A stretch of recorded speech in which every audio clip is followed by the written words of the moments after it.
Welcome to Fractions to Decimals. You're going to need the notes paper that was given out in class in two colors. A reminder, you can pause if you need to catch up, rewind if you need to listen to an explanation again. If you have any questions, jot them down on your paper so that I can answer them in class. All right, fractions to decimals. We're going to start out with fractions that, as you can see, these are some nice denominators. We want to take these and get them to a denominator of 10, 100, 1,000. The types of numbers that we have that name our place values, such as tenths, hundredths, and thousandths. So 3/5, what can I multiply by to get to a denominator of 10, 100, or 1,000? Well, I can multiply by 2. And that gets me -6/10. Now that it's written with my denominator of 10, I can locate the tenths place for decimals, and that's going to be the first decimal place behind the decimal point. So -6/10 is my decimal form. How about 17/20? What can I multiply the top and bottom of my fraction by to get that nice denominator of 10, 100, 1,000? Well, I can multiply by 5. That gets me 85/100. That tells me that I'm going to go to 2 decimal places because I'm going to go to the hundredths decimal place. Now I have 50. That one's a nice one to get to one of those denominators. I'm going to multiply by 2. That gets me the equivalent fraction of -86/100, which I can then write as -86/100, the decimal form. What about 250? I can't get a denominator of 10. I can't get a denominator of 100. What about 1,000? Is there anything I can multiply 250 by to get to 1,000? I sure can. I can multiply by 4. That gets me 888/1,000. So now I'm going to the thousandths place, which is 3 decimal places. Okay, now I want you to use the calculator to figure out what is the decimal form for each of these fractions. Some of them you may know already, but I want you to look for any patterns that you might see going on.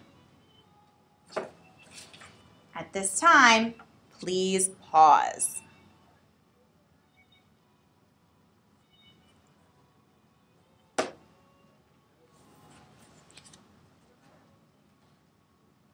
All right, welcome back. Did you get what I got for your decimal forms of common fractions? Hopefully you see some patterns, such as 3/4 or 0.75. If I take a quarter, 0.25, 25/100, and multiply it by 3, think in terms of money. If I have 3/4, I have 75 cents. So these ones you probably already know. But let's look at eighths. If I know, or I memorize that 1/8 is going to be 125 thousandths, then if I want to figure out what 3/8 is, I could take this number and multiply by 3. And then it'll be much quicker if I don't have a calculator to do those calculations for me. Or maybe 5/8, another one that I might not know. 6/8 will just simplify nicely to 3/4. But for some of these ones that are in between that I might not know, if I know that 1/8 is 125 thousandths, then from there I can just multiply by 3. All right? So these ones are some common decimals that you should know, or at least be able to get to quickly. What does a fraction mean? Well, fractions mean division. They have that idea of part to whole. All right, so let's take a look at some ones that don't nicely work to that denominator of 10, 100, or 1,000. So let's look at -5/32. So for this one, I'm going to set up my actual division house. The numerator goes inside. The denominator goes on the outside, regardless of which one is the larger number. Numerator always goes inside, denominator always goes outside.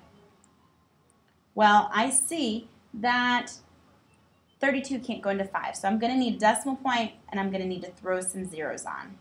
I usually start with 3 zeros for good measure. I may not use all of them, or I may need to add more, but 3 is a good starting point. So I can't do 32 into 5, but I can do 32 into 50. 32 goes into 50 one time. 1 times 32 is 32. I subtract, I get 18. I'm going to bring down my 0. Because 32 doesn't go into 18, but 32 can go into 180. And it's going to go in 5 times. So then I do 5 times 32, and that's going to get me 160. Subtract that. I have 20 remaining. I'm going to bring down my 0. 32 is going to go into 200. It's not going to go evenly, but it's going to go 6 times. Because in my head, I know that 6 times 30 is 180. So this is going to be close. All right, so 6 times 32 is going to give me 192. I have a remainder of 8. I see at this point I'm out of zeros, which means I need to add some more on. So I'm going to bring down the 0 I just added. 32 goes into 80 one time, so that's 32. That gives me, oh, not one time, 2 times. Goes in 2 times. Let me fix this. That gives me 64. 64, when I subtract, I get a remainder of 16. Bring on another 0. 32 into 160 is going to go 5 times. 5 times 2 is 10, 0. Carry my 1. 5 times 3 is 15, plus 1 is 16. This ends nicely. So, what do I get? I get negative 15625. All right, let's look at the next one. I have 6 and 17/40. I want to do the same thing. I already know the whole number 6 is there. I don't need to divide or put my whole number into my division house. I'm only going to divide the 17 and the 40. 17 goes inside the house, 40 goes on the outside. Throw on 3 decimals, 3 zeros for good measure.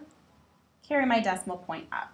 40 can't go into 17, but 40 can go into 170, and it's going to go 4 times. That gives me 160. I have 10 left over. Bring down my 0. 40 goes into 100 2 times.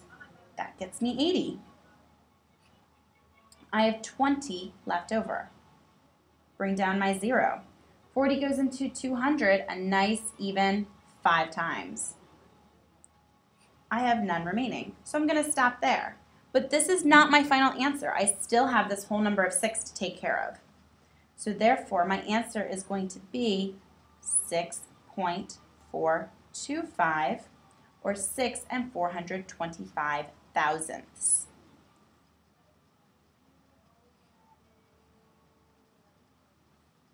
All right, let's flip our paper over and take a look at the back. Are you not quite with me? That's okay. Pause and get caught up. Rewind if you need to listen to an explanation again. All right, so now let's look at these. So I have 4/9. I'm going to divide this one. 4 goes in the house, 9 goes on the outside. I'm going to throw on 3 zeros for good measure. Okay, 9 can't go into 4, but my 9 goes into 40 4 times. 9 times 4, 36. I have 4 remaining. Bring down my 0. 9 into 40 again. It goes in 4 times. 4 times 9 is 36. 4 remaining. Bring down my 0. Are we starting to see a pattern here? 9 goes into 40 4 times. 4 times 9 is 36. This one's going to keep going for a long time. So when you have a decimal that's repeating, that's called a repeating decimal. And I can write this one as 0.4 with a line over top of it. That line indicates that it is a repeating decimal. Let's take a look at the next one. We have -8 and 1 over 33. All right, so set up my division house again. I'm going to put 1 inside and 33 on the outside. Decimal point, throw on 3 zeros. In this case, 33 can't go into 10, so I'm going to put a 0 up here. But 33 can go into 100. It's going to go in 3 times. 3 times 33, 99. I have 1 remaining. Bring down my 0. Well, 33 can't go into 10. Put that 0 up there as a placeholder. Put on another 0. Bring that down. This looks familiar. 33 into 100 goes 3 times. 3 times 33, 99. Again, I have 1 remaining. This is also going to go on for a long time. So I'm going to rewrite my answer as -8.03 with a line over the 0 and the 3. Only the 0 and the 3 because those are the parts that are repeating. My whole number of 8 is not repeating. Now let's take a look at -5/7.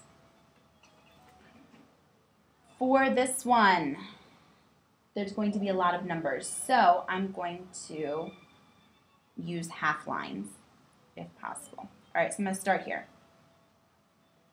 5 goes in the house. 7 goes on the outside of the house. I'm going to deal with my negative sign later. I know that it's negative. I'm not doing any other operations, so I'm going to keep that negative sign. I'll put it on at the end. All right, throw on 3 zeros for good measure. I will probably going to need some more, but I'll get to that when it's time. Okay, 7 can't go into 5, but 7 can go into 50. Bring my decimal point up, and it's going to go in 7 times. 7 times 7, 40, I'm going to use half lines, 49, and I have 1 remaining. Bring down my 0. 7 goes into 10, 1 time. 1 times 7, 7. I have 3 remaining. Bring down my 0. 7 goes into 30, 4 times. 4 times 7, 28. 2 remaining. Bring down, draw a 0 and bring it down. 7 goes into 20. Goes in 2 times. 2 times 7, 14. 6 remaining. Bring on another 0. 7 goes into 60. 8 times. 8 times 7, 56. 4 remaining. Bring on another 0. 7 goes into 40. 5 times. 5 times 7, 35. I have 5 remaining. Bring on another 0, and I see that I'm back to 50, which is what I started at, which means this entire piece is going to repeat. What's really helpful if you have graph paper. Graph paper is really great for lining up your zeros and lining up your numbers. All right, and this is negative. The final one that we're going to do is 13 over 24. Again, I'm going to try and use some half lines to see if I can make this fit a little better. Okay, so 13 inside, 24 on the outside, starting with 3 zeros. All right, 24 can't go into 13, but 24 can go into 130. It's going to go in 5 times. 5 times 24 gives me 120. I'm going to have 10 remaining. Bring down my 0. Now I'm going to do 24 into 100, which is going to go 4 times. These are easy to figure out because I can use whatever 20 occurs with 25. In this case, it's going to work with 24. So I know that 4 times 25 is 100, which means that 4 times 24 is going to be 96. That leaves me with 4 remaining. Bring down my 0. I have 24 into 40. 24 goes into 40 just one time. So that's 24. I have 6 remaining. Excuse me, I have 16 remaining. 0. Bring down my 0. And I have 160. So now I'm going to do 24 into 160. 24 is going to go into 160 6 times. 6 times 24 is going to give me 144. When I subtract that, I again have 16 remaining. Bring down my 0. I'm back at 24 into 160. It's still going to be 144, still going to have 16 remaining. So what I see here is that my 6 is going to repeat. So I'm only going to put my repeating bar over the 6 because that is the only piece of this that is repeating. Now what I want you to do, we've looked at 2 kinds of decimals. We've looked at terminating decimals and repeating decimals. Terminating decimals end, repeating decimals keep on going. They have some sort of section that repeats, and the bar only goes over the section that is going to repeat. So take a moment now to sort. Finish the paper by sorting your terminating decimals and your repeating decimals and write them in for the problems that we have done here. If you have questions, jot them down on your paper. If your paper doesn't look like mine and you're missing some work, go back and fill it in. We'll talk about what we found as terminating and repeating decimals in class.